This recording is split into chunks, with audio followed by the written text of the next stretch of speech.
We're going to get to another call. We have a theist. We have an old favorite on the line. We're going to go to Kevin from New York, pronouns he, him, wants to talk about Jesus' resurrection. That's a interesting topic on this day. So, Kevin, how's it going? Long time no talk. Hey, it's great to talk to you guys. How have you been? Good. Oh, that's good. Well, about Jesus' resurrection, well, of course, as a theist, I do in fact believe that that's the truth. But I wanted to bring up the very fact that I think that it has to be understood in multi-layers. I'm having a hard time hearing you, Kevin. Are we on speakerphone by any chance? Yeah, Kevin, if you're on speakerphone, if you could take it off, it'd be great. But he's saying we have to look at it through a different multi-layer, I believe is what I heard, for the resurrection.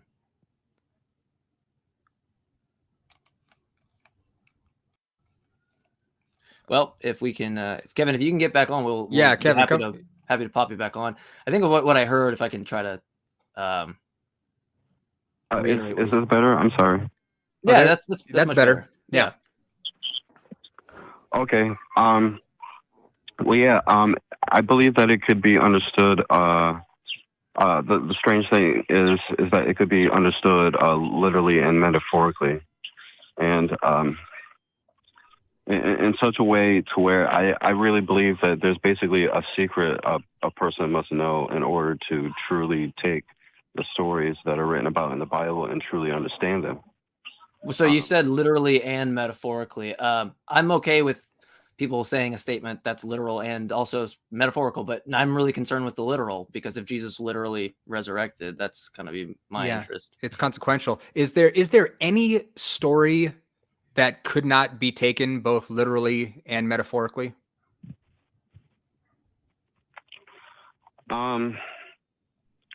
As far as I know, I don't think so. I really don't.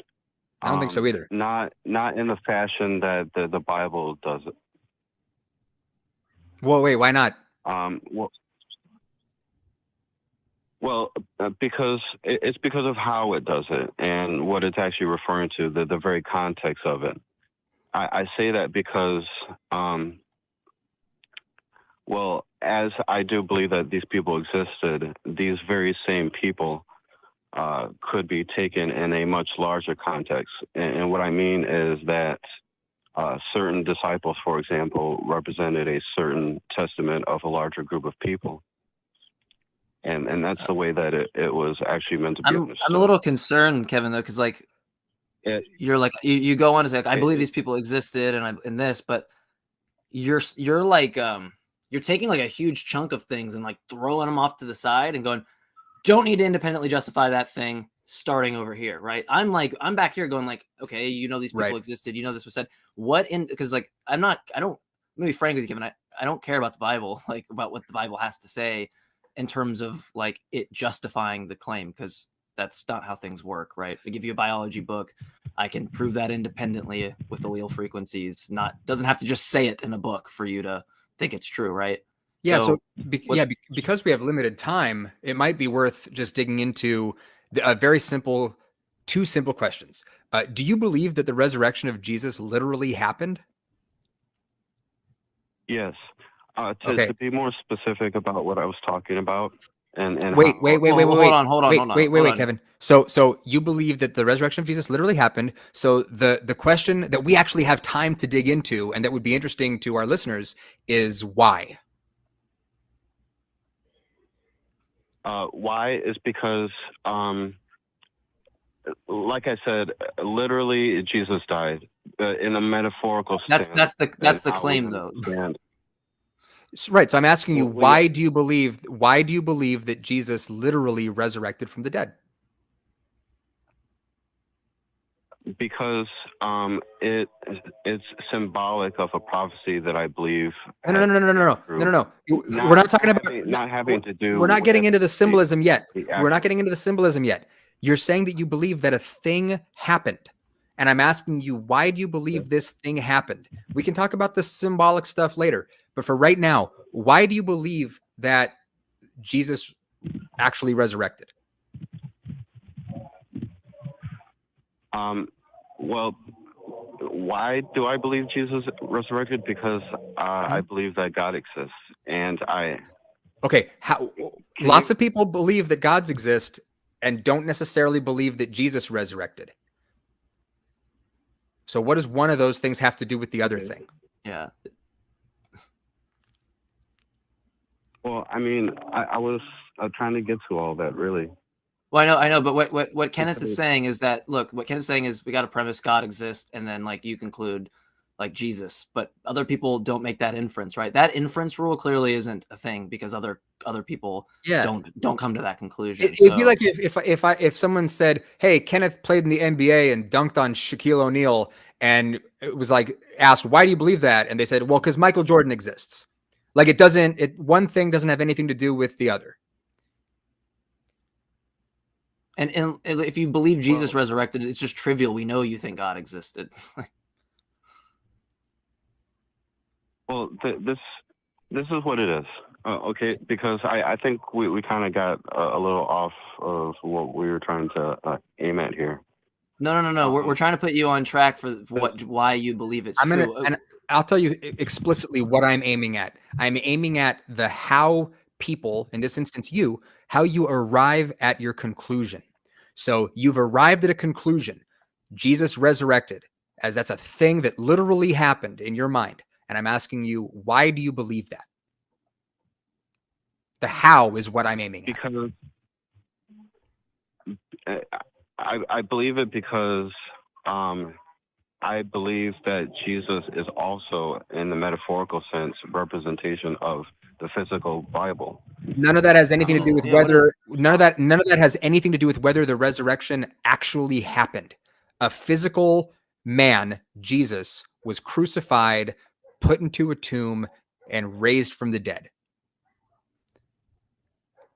Why do you believe that happened? Well, it goes into the history about all this because if I go into that, it's going to be something that I didn't really call about. But I mean, but we have to address this if you're going to talk about something that happened, right? We need to see why you think it's just that's going to be the most important point, right? Otherwise, everything you say after, if we don't get that part right, then you didn't justify the thing we care about. Otherwise, like I know what you believe beyond just thinking Jesus died, right? That's fine. I know what Christians believe, right? I want to know why you think it actually happened. Yeah, I can read a Bible and figure that out, right? Tell me why you think that it happened. I'm trying to explore what your epistemology is. Well, the historical account of it, I do believe that there are, in fact, records stemming back during that time that, well, like I said, it comes from both Vatican and Roman sources, whatever source you want to go. Let me ask you a question, Kevin. If you're talking about, Kevin, let me ask you a question. You're saying, Kevin, hold on. You're saying history. Does history look at what's most probable? Right, based on the data, history. What's most probable? Yeah, history. When we look at it, we use a method. It's called abductive reasoning, right? And we assess what is most likely, right? Yeah. Okay. It are like miracle events that are like Jesus resurrecting. That's like not something that happens every day. It's like pretty improbable, right? That it just happens, right? Yeah. Okay, so you agree with me that the scope of history can only deal with what's probable, and you're using it to determine something that you also agree is improbable. So how could the methodology at which you agree can only deal with what's most probable somehow give you justification for something that's not probable, right? Because that's outside of the scope that you just agreed with. Well, I liked the direction Kevin was going. Saying. So because it sounded to me, and this might answer Mike's question, it sounded to me like you were going with, I believe this stuff because there is some evidence for it.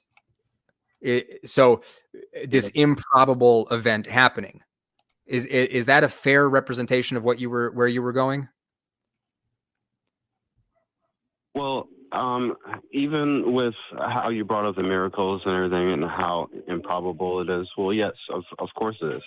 And I'm still not discounting the fact that these things were written as not actually as miracles, but had to be understood as allegories. But you've already said that they were right. literal.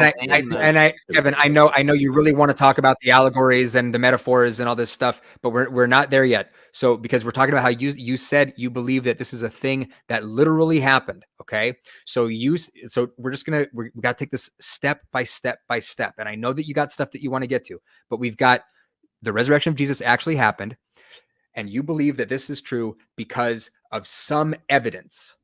So what evidence do you have in support of the idea that there's this thing that literally happened? The closest thing that I've ever been able to read about and discover having to do with whether or not this actually occurred was a record that is stating that during Jesus' time, the Romans imposed a registration system for all people living in particular areas. And yeah, so but Kevin, it lists all of. Kevin, if you just agree, this is where I'm at in the conversation, right? This is my frustration. Is you wanted evidence, or you're giving what you think is evidence. It's what he's giving is something he thinks is historical evidence, right? But we've already agreed what the scope of history of looking at historical evidence and coming to a conclusion on what's most reasonably the case, right? Has to do with what most probably happened. And you agree that that's the scope of history, or of looking in history and determining what most happened, right? That's our scope right there, right? These are the boundaries. But you agreed it's improbable, which is outside the scope. So how the hell are we using something that you agree lies outside of the scope, right? If history can only conclude what is most probable, then something like a miracle or Jesus resurrecting, if it's improbable, clearly can't fall in the scope of an abductive assessment on what most likely happened, right? Doesn't that just logically follow? Like, I don't know how you can use that as evidence if you agree with me. The only thing I said, I mean, we can all agree that the only thing that I said was improbable was the thinking about how these miracles were even performed. That's men resurrecting from the dead is not improbable. I feel like we were on a pretty steady agreement on that, right? It's a pretty improbable event, right? Well, yeah, but yeah, and your scope of what you use for evidence, which I never even got to. I know, but like I'm showing what I'm doing is I'm pointing out the flaw in your methodology, right? Your methodology is using what's called abductive reasoning. Okay, you're looking in the past and you're assessing what most probably happened, right? But you also agree that like people rising from the dead is an improbable event. I mean, if you agreed it was a probable event, it would kind of like take the piss out of the whole story, right? Because this would be some event that just kind of happens every now and then, but it doesn't. It's an improbable event. It's a contradiction to say that your scope could actually determine or elucidate what actually happened if you agree it's improbable. It's a direct contradiction. You're saying this scope that can only can only determine what's probable determines the most improbable event is most probable. Well, and I think one of the things that Mike is hoping that you'll see is that sorry, Kevin, just really quickly. I think that what Mike would like you to understand too is that like definitionally a miracle is going to be the least probable answer in any given context. That's why it's a miracle, right? So when you hear historians talking about this type of thing, a claim like Jesus was resurrected from the dead miraculously is definitionally like the least probable thing that could have happened at the end of Jesus's life, assuming Jesus was a historical figure. So the question is, how do we, using the tools of history, justify belief in a claim like the resurrection actually happened? Do you see what I'm saying? Well, a good place to start on figuring all of this out is trying to find out the meanings behind why people. I know from probably the atheist scope, it seems arbitrary that people would assign such sayings to certain things. No, Kevin, stop. Kevin, stop. Kevin, you got to stop. So if someone makes a claim about the past, if someone says something like George Washington existed, and I asked somebody for proof, and they said, or not even proof, I'm just asking, why do you believe that's true? And they said, well, you got to start with understanding the reasons why revolutions happen and the political atmosphere of, the 18th century and blah, blah. And they start talking about all kinds of shit that has nothing to do with how we can conclude that George Washington was a real person. Can you see how frustrating that would be?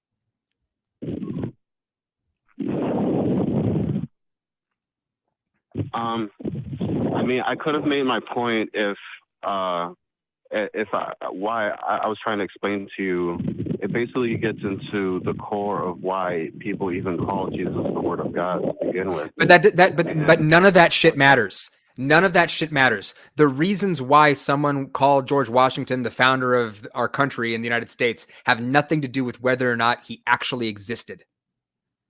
You don't need to know jack shit about the political environment or the social environment or the relationship between the United States and England. You don't need to know any of that stuff if we're just assessing a claim like George Washington existed.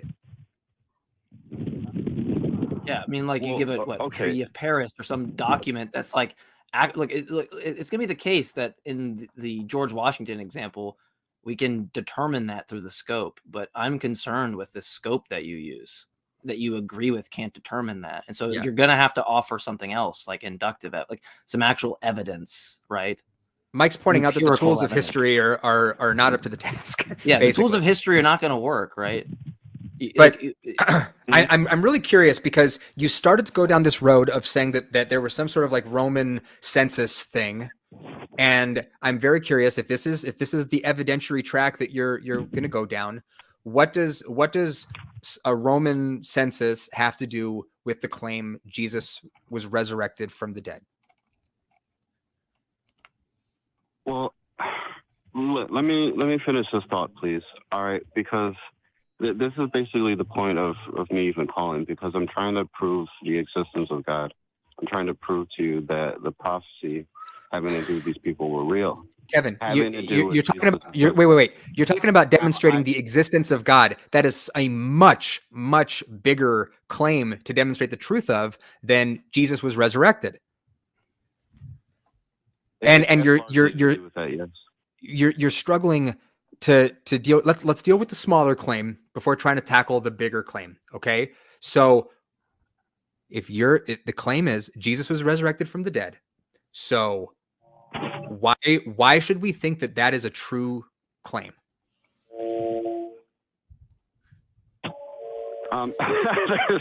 There's many places I can go there. I mean, so go to one.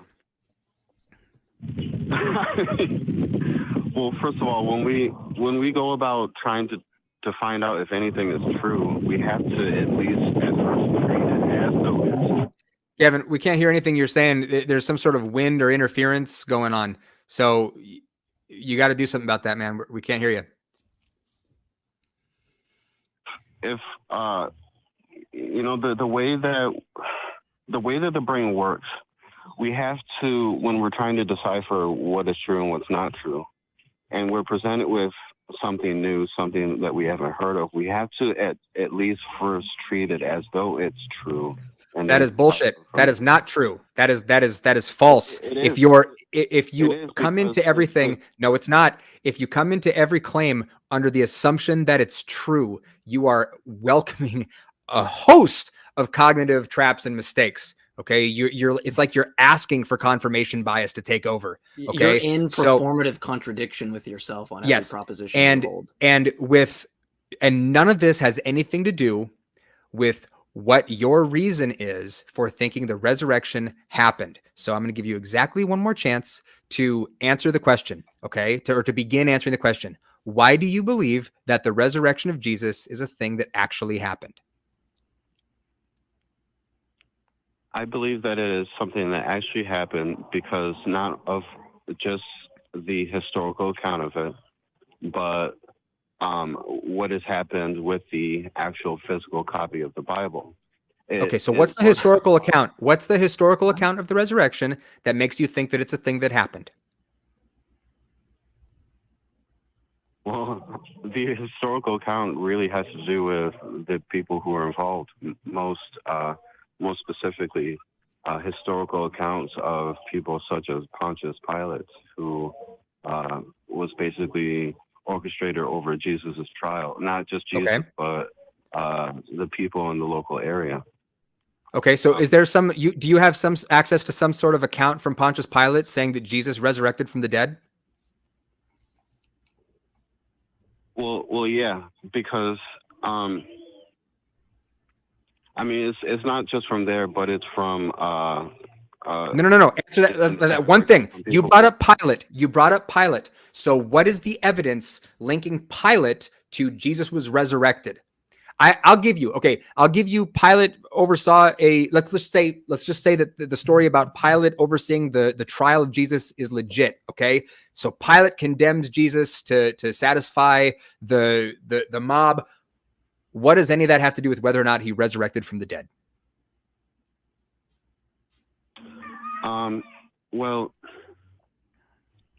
it became one of Pontius Pilate's cases that became more noteworthy than other trials that he was attendant to. What does any of that have to do with whether or not Jesus resurrected from the dead?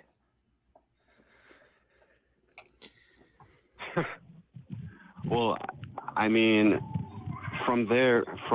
I know it doesn't seem like evidence to you guys, but from there, well, it doesn't. Kevin. Here's why. What is evidence, Kevin? Kevin is anything that can be used to demonstrate the truth of a claim. So if there's a claim, imagine if I said O.J. Simpson died and resurrected from the dead, and someone said, "Well, why do you believe that?" And I said, "Well, because Judge Ito presided over the O.J. Simpson trial. I watched it on the TV in the 90s." What the fuck does that have to do with a claim like OJ resurrected from the dead? And worse, Kevin, let me ask you, are you married, or do you have like someone that you really trust? Yeah. Yeah, you have someone that you really trust, right? They tell you they saw the risen Tupac or the risen Elvis. Do you believe their testimony? No. Okay, but you believe Pontius Pilate, who you're how many thousand years removed from? And you trust the testimony of Paul, which how many thousands of years? Have you met Paul? Have you met Pontius Pilate? You don't trust your wife or the person that told you this, right? That you have some like implicit empirical basis for why they could be trustworthy. And you have an absence of that for these other characters, yet you trust these 2,000-year-old figures in writing over your wife. Why? Well, no, that's not it. Well, no, I'm asking why. Why is that claim more substantial than your wife telling you? What breaks that symmetry? Well, I mean, it wouldn't. It really depends on what we're talking about, because I don't think that's really comparable to what I'm trying to tell you guys now. Why not? So explain why not. Why is it not comparable? Well, because it's multi-layered. Like I told you before, Jesus's death, burial, and resurrection is really pointing more to more than just his death, burial, and resurrection. And that's the meaningfulness of it. And that's the and no. Look, Kevin. I can make a story that entices someone else to think it's like intuitively the case because it's written away. That doesn't logically follow that it therefore is true because you had some like emotional impact on the text that is also the basis for why you think it's true, right? You can't even use. How are you going to use that as evidence? Well, it has nothing to do with whether the event actually happened, of course. But like, and even there, and I'm just going to nip this in the bud. I'll say it. Look, there are metaphorical readings of the Bible where people can find all kinds of positive messages. Okay, we can, but if we're being honest about the Easter story, you've got an innocent person being tortured to death so that the sins of humanity can be, absolved, right? I know exactly what you're saying. The metaphoric readings of this are a problem, but we're not going to go down this track. We are going to stick with why you think this shit is true. Okay. Pilate seems like it was a dead end. Do you have something else for why you think that the resurrection of Jesus actually happened? Well, I'm sorry. I wanted to comment on what you just said, though. I mean, because say for example, Jesus was telling the people gathered around about the Good Samaritan parable. Okay, now what if the Good Samaritan never existed? The story itself would still be used as a vehicle to portray, to convey a certain message, which could still arrive in truth. Okay. Yeah, but no, okay. Let me try something else with you then, okay? Because the resurrection thing seems to be really hard for you. Okay, I understand that there is a passage, I want to say in Matthew where Jesus tells, he tells parables all over the Gospels, right? But it tells the parable of the Good Samaritan, right? Do you think that it is literally true that Jesus Christ, the guy who was later allegedly resurrected, stood and told his disciples that story? Did that happen? Well, yes. Why do you think that happened? Well, because there's a lot of things. I don't know where to start. There's a lot of things. Some of it really is there hang on. Is there any evidence anywhere outside of the Gospels that Jesus used parables to teach things to his disciples? Anything outside the Bible? Yeah. Well, yeah. No, there's not. There's not. There's not. There's the Bible. Those are the claims, right? And it sounds like you were about to say the Apocrypha. Yeah. Fine. We'll lump the Apocrypha in there too. We've got a series of writings that say that a guy said some stuff. Is that a good reason to think that that guy actually said that stuff? Well, no. Yeah, I was going to say the Apocrypha, but the reason why is because, remember, you're talking to the guy who truly believes that the Bible is incomplete without the Apocrypha.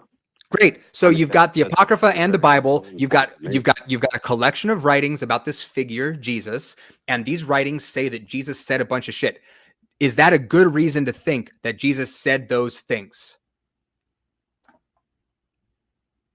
Well, yes, because of what's actually said. If it's taken out of context, then there's really no point in explaining it. It really depends on what is being said.